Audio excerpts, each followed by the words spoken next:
तो दोस्तों, कैसे हैं आप सभी? मैं आशा करता हूं आप सब बिल्कुल ठीक होंगे। दोस्तों, हमारी आज की कहानियां आपने थंबनेल तो देख ही लिया होगा, तो इसी तरह ये कहानियां सच में बड़ी इंटरेस्टिंग और रोमांच से भरी हैं। आज इन कहानियों को सुनकर आपको कुछ नया सा महसूस होगा जो शायद आपने पहले नहीं सुना होगा।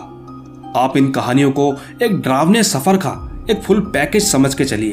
लेकिन मेरी बस एक ही दरख्वास्त है, अगर आप पहली बार इस चैनल पर आए हैं तो चैनल को अभी सब्सक्राइब करके बेल बटन ऑल पे कर लें, क्योंकि आप तो जानते ही हैं मैं हर तीसरे दिन कहानियां डालता ही रहता हूं। क्योंकि हमारे इस चैनल पर कहानियां लगभग 2-4 दिन के बाद आती रहती हैं।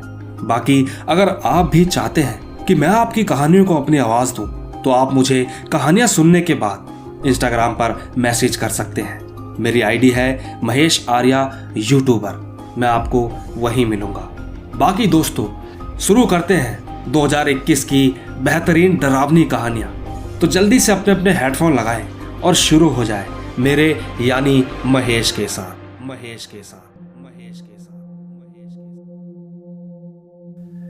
दोस्तों, मेरा नाम मोहित सारस्वत है और मैं अभी ग्रेटर नोएडा में रहता हूं। साथ ही मैं बैंक में नौकरी भी करता हूं। वैसे आज जो कहानी मैं आपको सुनाने जा रहा हूं वो मेरे साथ ही घटी है, जिसे मैं आज तक नहीं भूल पाया हूं। यकीन मानिए, जब भी मैं उस रात के बारे में सोचता हूं तो मेरी रूह कांप जाती है। दोस्तों, ये घटना आज से तकरीबन 3 साल पहले की है, जब मैं अपनी MBA की पढ़ाई कर रहा था और हर रोज की तरह उस दिन भी कॉलेज से घर आया था तो घर पर कोई नहीं था। सब लोग एक फैमिली फंक्शन में गए हुए थे। साथ ही जो मेरा कमरा है वो मेरे घर की दूसरी मंजिल पर है। बाकी घर वाले नीचे के कमरे में ही रहते थे और मैं अकेला ऊपर वाले कमरे में रहता था। मुझे अच्छे से याद है, जब मैं उस दिन घर आया तो मैंने टीवी चला दिया था और हाथ मुंह धोकर टीवी देखना भी शुरू कर दिया था। लेकिन उस दिन मुझे घर में कुछ अजीब सा महसूस हो रहा था, जैसे कुछ ठीक ना हो। उस दिन एक अजीब सी शांति भी थी। शायद घर में किसी के ना होने की वजह से मुझे ऐसा लग रहा था। लेकिन मैं टीवी देखते जा रहा था। देखते देखते रात के 9 बज गए थे। मैंने टीवी बंद कर दिया और अपनी बाइक निकाली और सीधा बाहर खाना खाने चला गया। खाना खाने के बाद जब मैं वापस घर आया तो मैंने मेन गेट का लॉक खोला। लेकिन हैरान कर देने वाली बात यह थी कि जब मैं अपने कमरे में गया तो मैंने देखा कि टीवी खुला हुआ था, जबकि मैं टीवी बंद करके गया था। फिर मुझे लगा शायद मैं जल्दबाजी में टीवी खुला छोड़कर चला गया होऊंगा। इसके बाद ज्यादा ना सोचते हुए मैंने टीवी को दोबारा बंद किया और किचन में जाकर पानी की बोतल ली। मेन गेट को अंदर से लॉक करके ऊपर अपने कमरे में सोने के लिए चला गया। वैसे तो मैं हर रोज रात 12 बजे तक सो जाता था, पर उस दिन मुझे नींद नहीं आ रही थी। कुछ अजीब सा लग रहा था, तो मैंने सोचा कि मैं मोबाइल में ही कपिल शर्मा का शो देख लेता हूं। उसको देखते देखते मुझे रात के 3 बज चुके थे कि तभी मुझे याद आया कि घरवाले सुबह 6 बजे आ जाएंगे।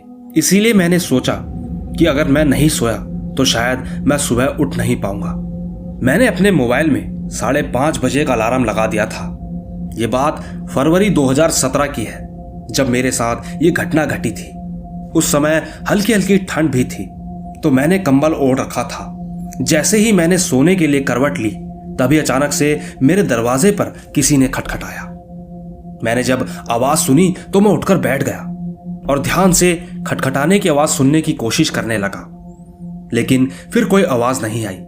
मुझे लगा कि शायद ये मेरा वहम है। मैं चुपचाप वापस से सोने की कोशिश करने लगा कि तभी फिर से वो आवाज मुझे दोबारा सुनाई दी, पर इस बार आवाज कुछ ज्यादा तेज थी। ऐसा लग रहा था जैसे कोई मेरे दरवाजे को बहुत जोर से ठोक रहा हो। मैं दोबारा उठकर बेड पर बैठ गया। तभी मैंने सुना कि दरवाजे के पास कुछ अजीब सी गुर्राने की आवाज आ रही थी।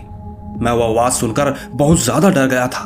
मैंने सोचा कि शायद कोई जानवर सीढ़ियों से ऊपर मेरे कमरे के बाहर आ गया है। लेकिन मुझे एकदम से ध्यान आया कि ऐसा कैसे हो सकता है। मैं तो अपना मेन गेट बंद करके आया था। मैं ये सब सोच ही रहा था कि तभी दरवाजे को जोर जोर से पीटने की आवाज आने लगी। ऐसा लगा कि कोई दरवाजे को खोलने की कोशिश कर रहा था। दोस्तों, जो मेरे कमरे का दरवाजा है उसमें एक जाली वाला दरवाजा है और दूसरा लोहे वाला, और जो लोहे का गेट है उस पर हनुमान जी की फोटो लगी हुई थी। इसके बाद हिम्मत करके मैं उठा और मैं दरवाजे के छेद से बाहर को देखने लगा तो सामने जो भी था वो मुझे उसी छेद से देखने की कोशिश कर रहा था। मैंने देखा कि उसकी आंखें एकदम लाल थी।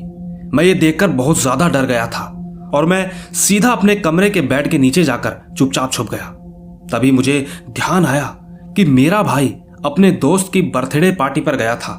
मैंने तुरंत उसे फोन किया तो पहले उसने फोन नहीं उठाया। मैंने उसे दोबारा फोन किया, इस बार उसने मेरा फोन उठा लिया। उसके फोन उठाते ही मैंने तुरंत बोला कि भैया, हमारे घर के बाहर कोई आ गया है और दरवाजे को बहुत तेजी से खटखटा रहा है, आप प्लीज जल्दी घर आ जाओ। हो सके तो अपने दोस्तों को भी लेकर आ जाओ, यहां मुझे बहुत ज्यादा डर लग रहा है। इतना बोलकर मैंने फोन काट दिया था कि तभी मुझे आवाज सुनाई दी, लेकिन इस बार वो आवाज मेरी मां की थी। वो मुझसे कह रही थी कि मोहित, नीचे आओ और दरवाजा खोलो। मैं तुरंत बेड के नीचे से निकलकर दरवाजा खोलने चला गया। जैसे ही मैं गेट खोलने वाला था कि तभी मुझे याद आया कि वो इतनी जल्दी नहीं आ सकती। मैं डरता हुआ वापस से बेड के नीचे जाकर छुप गया। इस बार मुझे फिर से उसके गुर्राने की आवाज आ रही थी। ऐसा लग रहा था कि अब वो बहुत ज्यादा गुस्से में आ गया है। और जब मैंने हिम्मत कर अपने कमरे की खिड़की से बाहर को देखा तो मुझे उस पर विश्वास करना मुश्किल लग रहा था। वो एक अजीब सा क्रिएचर था। उसकी लंबाई कम से कम 15 फीट थी। उसके बड़े बड़े सींग थे और बड़े बड़े नाखून। उसके गले में एक इंसानी खोपड़ी की माला थी। ये सब देखकर मैं बहुत ज्यादा डर गया था। उस समय मैं उसे ठीक से तो नहीं देख पाया, लेकिन उसकी परछाई उसके पूरे साइज को बयां कर रही थी। मैं सच में बहुत ज्यादा डर गया था। इसके बाद मुझे अपने भाई की चिंता होने लगी। मैंने उसे तुरंत फोन करके कहा कि आप लोग यहां मत आना, मैंने एक बुरा सपना देखा था, लेकिन अब सब कुछ ठीक है। इतना कहकर मैंने फोन काट दिया। इसके बाद मैंने दीवार पर टंगी घड़ी की तरफ देखा तो उसमें सुबह के 4:30 बज रहे थे और थोड़ा थोड़ा अंधेरा भी हट रहा था। साथ ही मैंने देखा कि वो क्रिएचर जो मेरे कमरे के बाहर अभी भी था, वो गुस्से में पागल सा हो गया था। उसने मुझसे ऊंची आवाज में कहा कि आज तो तू बच गया, पर जब भी तू पार्क के सामने दिखाई दिया तो मैं तुझे वहीं मार दूंगा। इतना कहकर वो आवाज गायब हो गई। तब जाकर मुझे याद आया कि जहां से मैं खाना खाकर आ रहा था उसी रास्ते पर एक सुनसान पार्क था, जिसके बारे में लोगों का कहना है कि वो एक भूतिया पार्क है। मैंने वहां पर बाइक रोककर पार्क के गेट के पास एक टॉयलेट में गया था, तो हो सकता है कि शायद वहीं से वो अनजान शक्ति मेरा पीछा करने लग गई थी। उस रात मैं बिल्कुल भी नहीं सोया था और कुछ ही देर बाद सुबह हो गई थी। साथ ही मेरे माता पिता और मेरे भैया घर आ गए थे। मैं बहुत ज्यादा डरा हुआ था। उनके आते ही मैंने उन्हें रात की सारी बात बताई। फिर अगले दिन घर पर हवन करवाया गया, साथ ही घर का शुद्धिकरण भी किया गया। यकीन मानिए, इसके बाद से अब तक सब कुछ ठीक है। पर एक डर मेरे अंदर ऐसा आ चुका था कि मैंने अपने ऊपर वाले कमरे में अकेला सोना छोड़ दिया था। मैंने अपना सारा सामान नीचे वाले कमरे में शिफ्ट कर दिया था। बाकी रहा मेरा वो डर जो कि आज तक मेरे अंदर से जा नहीं पाया है। तो दोस्तों, ये थी मोहित सारस्वत की कहानी। इस कहानी के बारे में आपका क्या कहना है नीचे कमेंट में जरूर बताइएगा। बाकी चलते हैं हम अपनी दूसरी कहानी की तरफ। दोस्तों, मेरा नाम निकुंज कुमार है और मैं रोहिणी, दिल्ली का रहने वाला हूं। आज की कहानी जो मैं आप लोगों को सुनाने जा रहा हूं वो कहानी मेरे नाना जी की है, जो कि मुझे मेरी माँ ने बताई थी। साथ ही दोस्तों, इस कहानी को सुनाने से पहले मैं आपको कुछ बताना चाहता हूं कि इस कहानी में कुछ नयापन है। वैसे आपने मेरे चैनल पर भूत प्रेतों की सच्ची घटनाएं बहुत सुनी होंगी, पर आज जो घटना मैं आपको सुनाने जा रहा हूं उसकी वजह से आपको भगवान पर पूरी तरह से विश्वास हो जाएगा। मैं इसी विश्वास पर ऊपर वाले की ताकत से परिचित करवाऊंगा। दोस्तों, एक बार की बात है, मेरे नाना जी और मामा जी दोनों अपने अपने काम पर चले गए थे। नानी ने उन लोगों को काम पर भेज दिया था और फिर वो खुद घर के कामों में लग गई थी। घर पर सिर्फ मामी और नानी ही थी। उसी वक्त एक सरदार बाबा भी आ गए थे जो कि सिख कम्युनिटी को बहुत मानते थे। उनको निहांग भी कहा जाता है। उन्होंने जब हमारे घर का दरवाजा खटखटाया तो उनकी आवाज सुनकर नानी बाहर आ गई और जब उन्होंने दरवाजा खोला तो बाबा ने मेरी नानी से कहा कि मुझे कुछ सामान खरीदना है लेकिन मेरे पास पैसे नहीं है, आप मुझे थोड़े पैसे दे दीजिए। यकीन मानो भगवान आपका भला करेगा। लेकिन मेरी नानी का ध्यान घर के कामों की तरफ था। उन्होंने गुस्से में ऐसे ही कह दिया था कि हम ये सब नहीं मानते, आप यहां से जाओ, हम किसी भी बाबा को नहीं मानते। इसके बाद नानी ने दरवाजा बंद कर दिया। यह सब सुनने के बाद बाबा वहां से चले गए और मेरी नानी वापस अंदर आ गई और अपने काम में लग गई। बाबा के जाने के बाद कुछ समय तक तो सब कुछ ठीक चल रहा था, पर थोड़ी देर बाद मेरी नानी अचानक से बेहोश हो गई और वो बेहोशी की हालत में ही सिखों की गुरबानियां बोलने लगी। ये सब देखकर मेरी मामी जी बहुत डर गई थी। तब जाकर मेरी मामी ने मामा जी और नाना जी को फोन करके जल्दी घर पर आने को कहा। जब वो लोग घर पर आए तो उन्होंने नानी को ऐसी गुरबानियां बोलते सुना तो वो भी बहुत ज्यादा घबरा गए थे। तब जाकर मेरी मामी जी ने उन्हें वो सारी बात बताई जो कि ठीक उनके पीछे घर पर नानी जी के साथ हुई थी। इसके बाद ज्यादा देर ना करते हुए नाना जी ने पास ही के एक गुरुद्वारे पर ले जाना ही ठीक समझा। यकीन मानो जैसे ही नाना जी और बाकी घर के लोग नानी को लेकर उस गुरुद्वारे पर पहुंचकर दरवाजे के सामने खड़े हुए थे, तभी अंदर से एक सिख बाबा आए और उन्होंने मेरे नाना जी को साफ मना कर दिया था।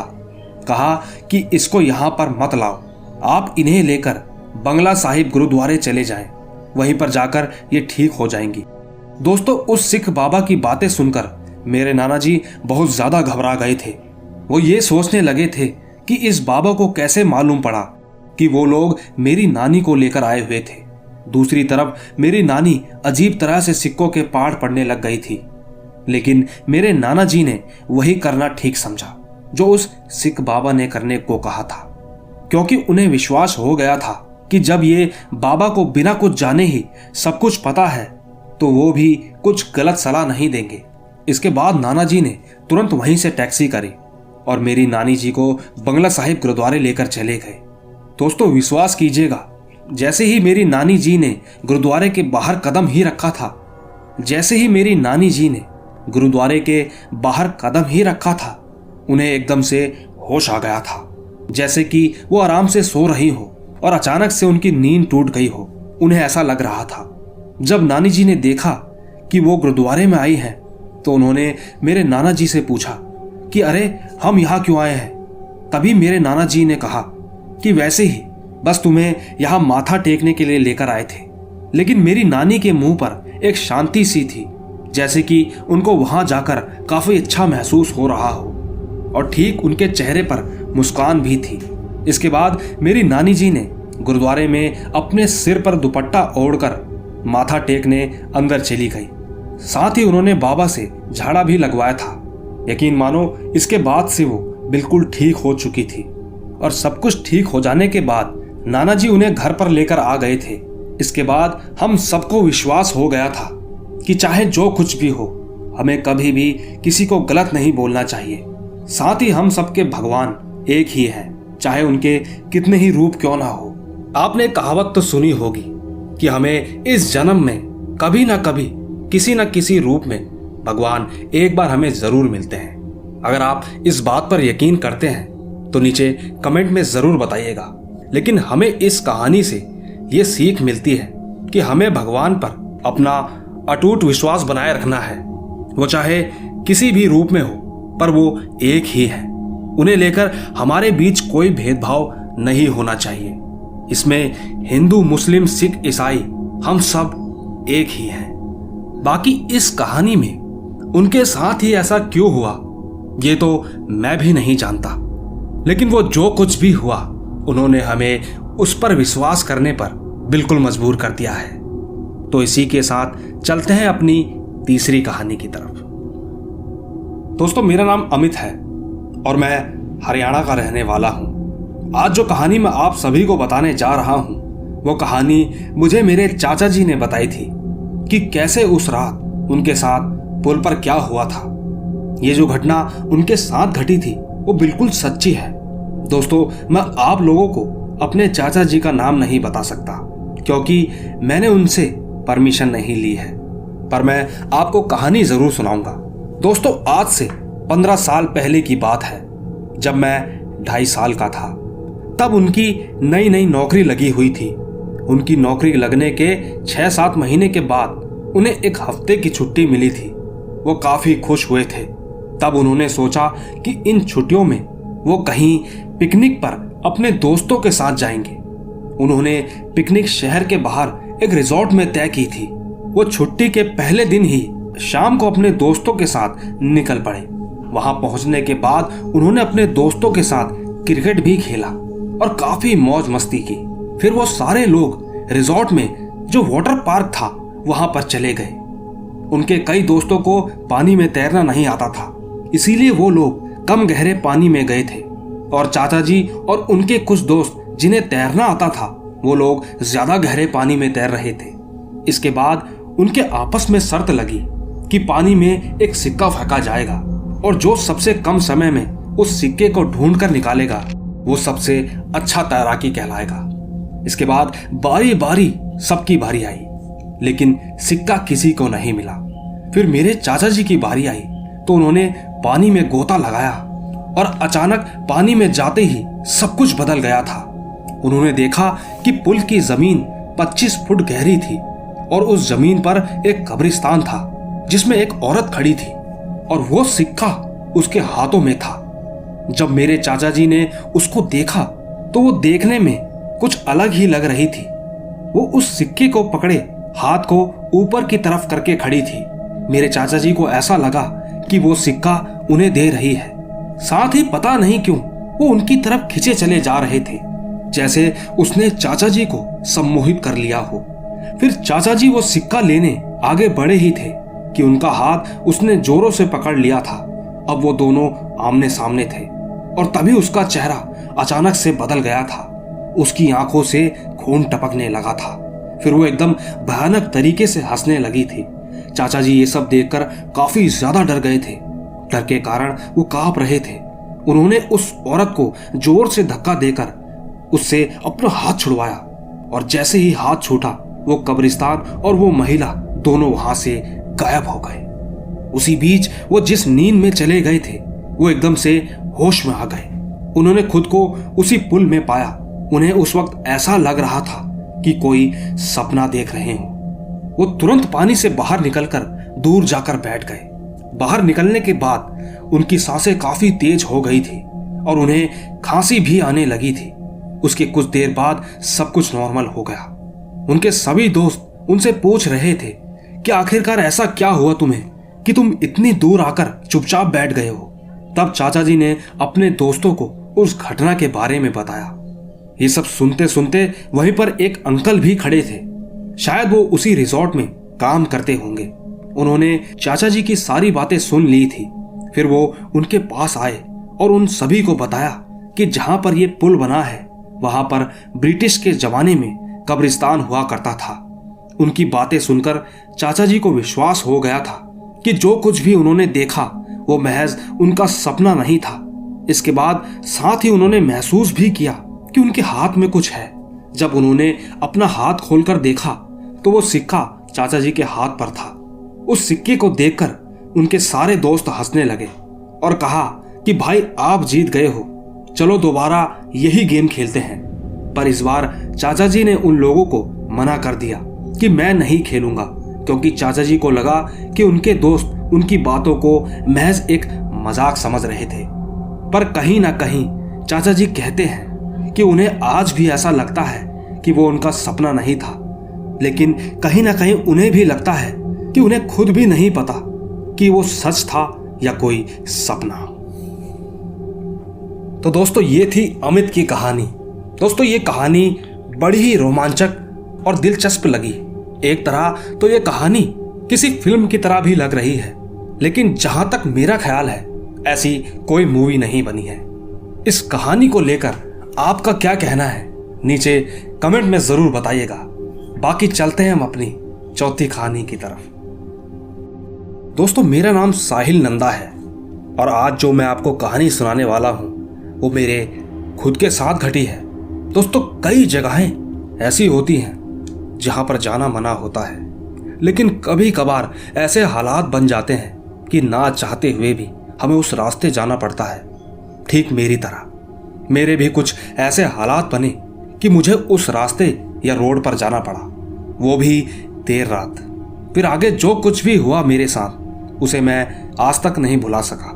दोस्तों, जहां मैं रहता हूं वहां पर एक ऐसी जगह है, यानी एक ऐसी सीधी रोड है जहां पर रात के 10 बजे के बाद जाना बिल्कुल मना है।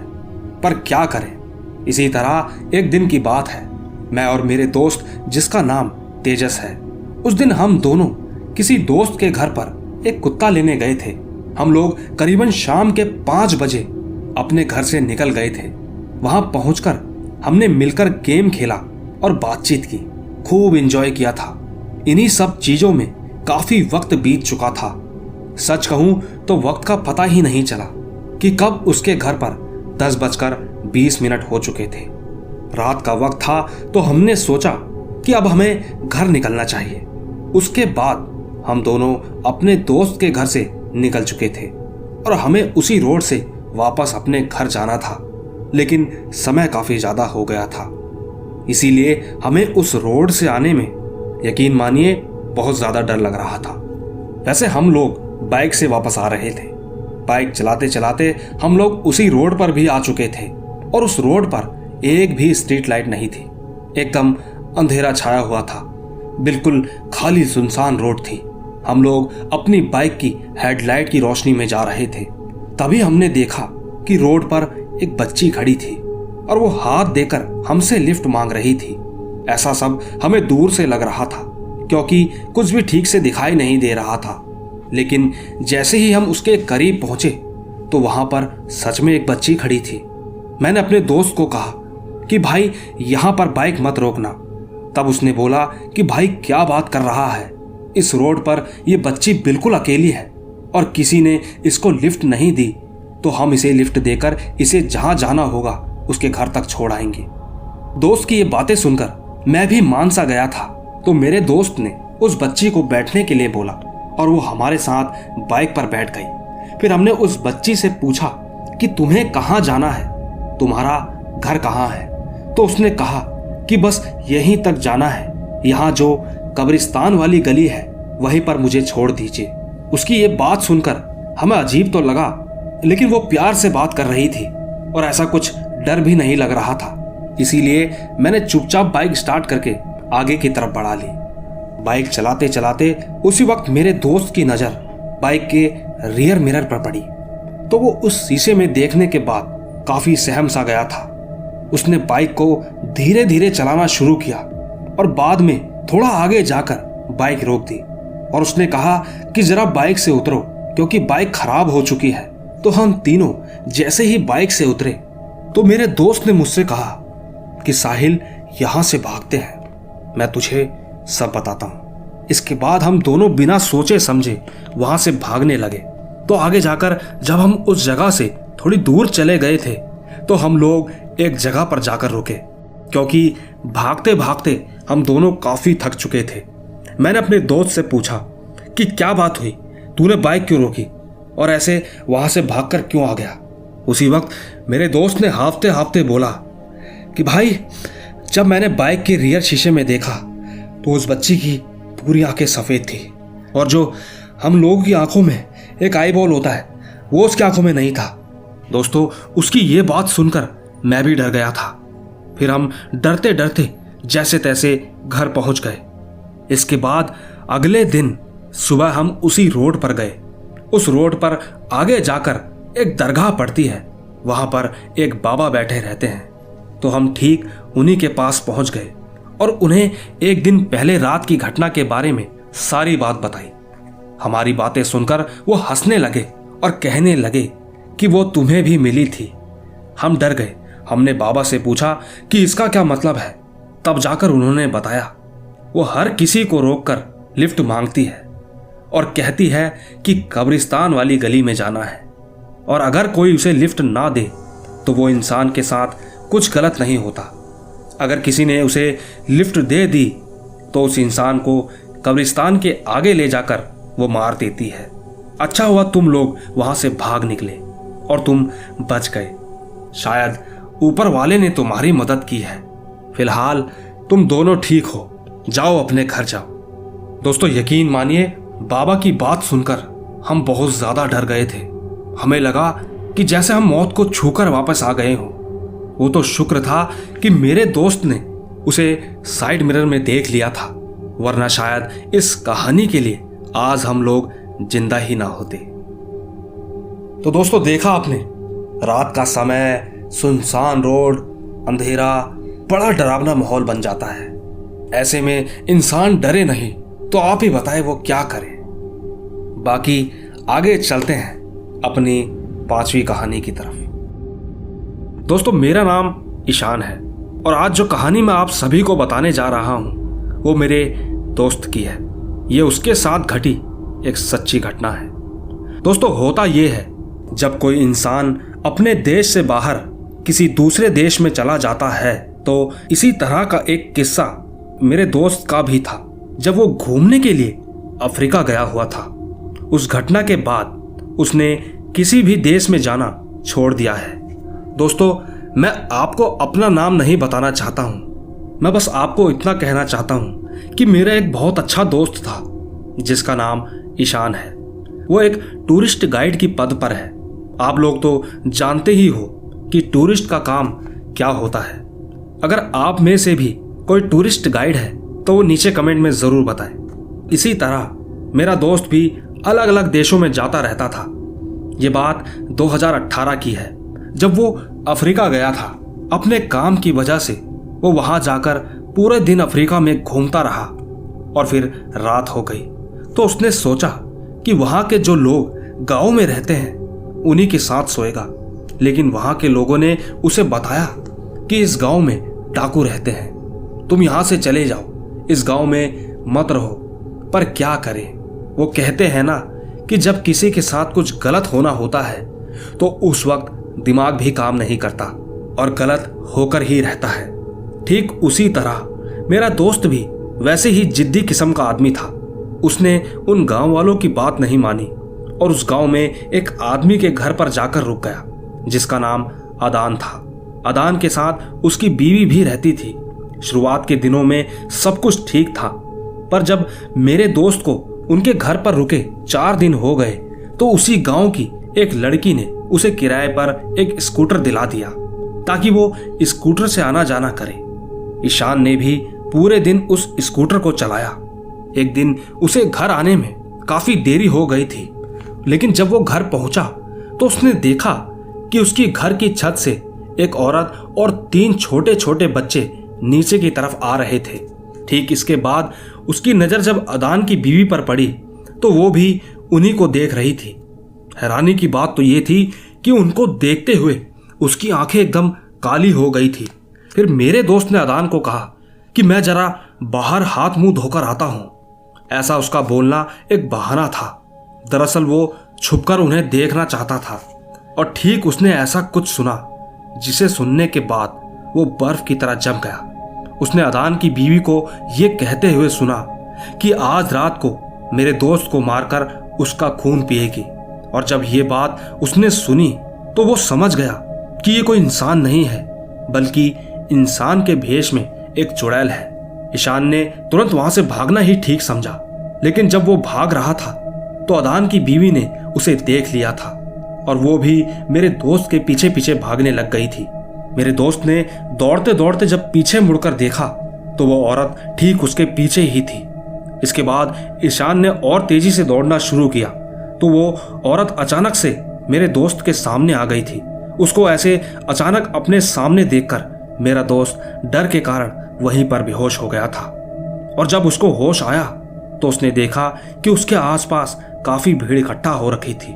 इसके बाद जब वो सीधा खड़ा उठा तो उसने किसी को कुछ नहीं बताया, बस वो उस गांव से निकल गया था और वहां से इंडिया वापस आ गया था। वापस आने के बाद वो फिर कभी भी वहां नहीं गया क्योंकि उसके अंदर इतना डर घर कर चुका था कि वो बाहर के नाम से ही डर के मारे कांपने लगता है। साथ ही उसका यह भी कहना है कि वो जाता तो है पर वो कभी भी किसी के साथ रुकता नहीं है। दोस्तों, ऐसा होता है जब कोई डर हमारे काम के बीच में आ जाए तो हम उस काम को करने से भी काफी घबरा जाते हैं।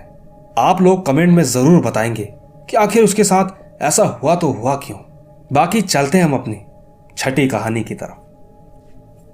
दोस्तों, मेरा नाम सार्थक है। मैं यूपी के महोगंज नाम के कस्बे में रहता हूं और आज जो कहानी मैं आपको बताने जा रहा हूं वो मेरे भाई के साथ घटी थी। दोस्तों, ये बात आज से 1 साल पहले की है, जब लॉकडाउन के दौरान थोड़ा बहुत अनलॉक हुआ था। तब मेरा भाई और उसका दोस्त हमारे वहां की ऐतिहासिक जगह रुइयागढ़ी गए थे। ये जगह बहुत साल पुरानी और रहस्यों से भरी है। ठीक उसी जगह पर एक कुआं है जो बहुत ही ज्यादा सोने, चांदी, हीरे व आदि कीमती चीजों से भरा हुआ है। कहा जाता है कि पहले के समय में चोरों को ये बात पता चल गई थी तो उस समय उस कुएं को खोदकर महलों में भारी कीमती सामान उन लोगों को मिला था। जब वो लोग उसे बाहर लाए तो वो सब मिट्टी बन चुका था। वहां की मिट्टी में अभी भी लालपन अथवा मटकों के टुकड़े पड़े हुए हैं और ठीक उसी जगह के बाहर एक देवी जी का मंदिर भी है जिसे हम मनसा देवी जी के नाम से जानते हैं। तो ठीक इसी के साथ हम अपनी कहानी पर आते हैं। मेरे भाई को फोटो खींचने का बहुत शौक है। उस दिन मेरा भाई अपनी बाइक से और उसका दोस्त अपनी बाइक से उस जगह दोपहर के समय गए थे। मेरा भाई वहां जल्दी पहुंच गया था, लेकिन उसके दोस्त को आने में अभी थोड़ा समय लगने वाला था। उसका दोस्त मेरे भाई से पीछे रह गया था क्योंकि उसका घर हमारे घर से थोड़ी दूरी पर था। लेकिन जब मेरा भाई वहां पहुंचा तो वहां बिल्कुल सुनसान था। इतना सुनसान तो केवल रात को ही होता है और वहां की हवा में भी एक अजीब सी मनुष्यत थी। मेरा भाई अपने दोस्त का इंतजार कर रहा था। उसे इंतजार करते मुश्किल से 2 मिनट ही हुए थे तो उसने देखा कि एक औरत उसी जगह अंदर जा रही थी। वो औरत उसके पास से होकर गुजरी थी। तब तक उन्हें कुछ भी अजीब नहीं लगा क्योंकि वहां पर कई लोग आए थे जो कि लकड़ियां बीनने के लिए आते जाते रहते थे। फिर मेरे भाई की नजर अचानक नीचे पड़ी तो उसने देखा कि किसी के पैरों के निशान बाहर जाने की ओर बने थे, लेकिन वहां से अभी तक कोई बाहर नहीं निकला था। लेकिन वो निशान अभी भी बिल्कुल उसी वक्त के लग रहे थे। उसने उस जगह के अंदर देखा तो उसे वहां कोई नजर नहीं आया। ये देखने के बाद उसे समझने में ज्यादा देर नहीं लगी कि वो कोई और नहीं बल्कि कोई चुड़ैल थी। इसके ठीक बाद उसके पास उसके दोस्त का फोन आया। उसने फोन पर बताया कि उसकी बाइक का टायर फट गया है, उसे मदद की जरूरत है। मेरा भाई काफी ज्यादा डरा हुआ था। वो जल्दी से बाइक पर बैठकर वहां से तेजी से निकल गया। वहां से निकलने के बाद उसने ये घटना अपने दोस्त को बताई, जिसके बाद वो दोनों जल्दी से वापस घर आ गए थे। दोस्तों, वहां से घर आने के बाद मेरे भाई ने ये सारी बात घर पर बताई तो माँ ने कहा कि तुम्हारी रक्षा तुम्हारे गले में पहने लॉकेट और ये तुलसी की माला ने की थी। दोस्तों, उस समय मेरा भाई अपने गले में हनुमान जी का लॉकेट पहनते थे, साथ ही वो तुलसी की माला भी, क्योंकि उन्हें बॉडी बिल्डिंग का बहुत शौक था। वो नॉनवेज को काफी ज्यादा खाते थे, जिसके कारण उन्हें बुरे बुरे सपने आते थे। लेकिन उस वक्त लॉकडाउन था तो उन्हें नॉनवेज खाने को नहीं मिला, तो शायद उन्हें बुरे सपने नहीं आए थे और मेरी माँ ने उन्हें बालाजी का लॉकेट पहनाया था। लेकिन दोस्तों, साथ ही हम ये जानते हैं कि सारी आत्माएं, भूत, चुड़ैल गलत नहीं होते। मेरे हिसाब से तो वो आत्मा ये बताना चाह रही थी कि यहाँ से भाग जाए ताकि और बुरी शक्तियां उस पर हावी ना हो सके। बाकी आपका क्या कहना है, आप नीचे कमेंट में जरूर बताइएगा। तो दोस्तों, इसी के साथ ये थी हमारी आज की कहानियां। मैं उम्मीद करता हूं कि आज की कहानियां आपको जरूर पसंद आई होगी। अगर आपको ये कहानी अच्छी लगी हो तो इसे लाइक, शेयर और कमेंट जरूर कीजिएगा, क्योंकि आप तो जानते ही हैं कि आपका एक एक कमेंट मेरे लिए बहुत कीमती है। बाकी मैं आपको मिलता हूं एक ब्रह्म राक्षस की कहानी के साथ। उम्मीद करूंगा कि आपको वो कहानी भी जरूर पसंद आएगी। फिलहाल चलता हूं, तब तक के लिए बाय बाय।